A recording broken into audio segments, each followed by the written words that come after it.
জিহাদ কখন জায়েজ হয়, এটা হলো প্রথম প্রশ্ন। জিহাদ বৈধ হওয়ার জন্য নামাজ কখন বৈধ হয়? যখন নামাজের হাকাম মাকরুহ হবে না, যখন সূর্য উদয়, সূর্য অস্ত, সূর্য মাথার উপরে থাকবে না, সতর ঢাকা থাকবে ইত্যাদি। এরপর হলো কখন ফরজ হয়।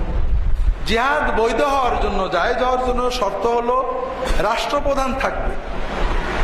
ইন্নামাল ইমামু জুন্নাতুন ইউকাতালু মিন দুনি, রাষ্ট্রপ্রধান থাকবে, তার অর্ডার থাকবে, তার নেতৃত্বে, তার অর্ডারে, তার হাই কমান্ডে জিহাদ চলবে।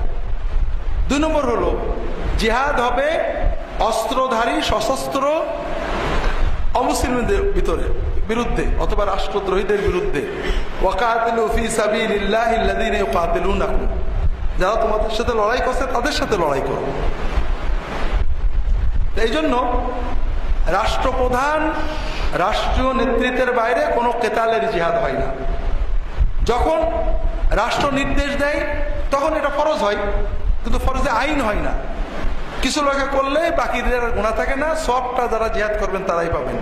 আল্লাহ কোরআন কারীমে বলেছেন, লা ইস্তাবিল কাঈদুনা মিনাল মুমিনিনা গায়রু উলিদ দারারি ওয়াল মুজাহিদুনা ফি সাবিলিল্লাহ, যাদের কোনো ওজর নেই তারপরেও জিহাদে যায়নি, আর যারা জিহাদ করেছে তারা সমান না। যারা জিহাদ করেছে একটু বেশি সওয়াব পাবে, যারা জিহাদ করেনি ওজর ছাড়াই তারাও আল্লাহর কাছে সওয়াব পাবে, তাদের ঈমান অন্যান্য আমলে।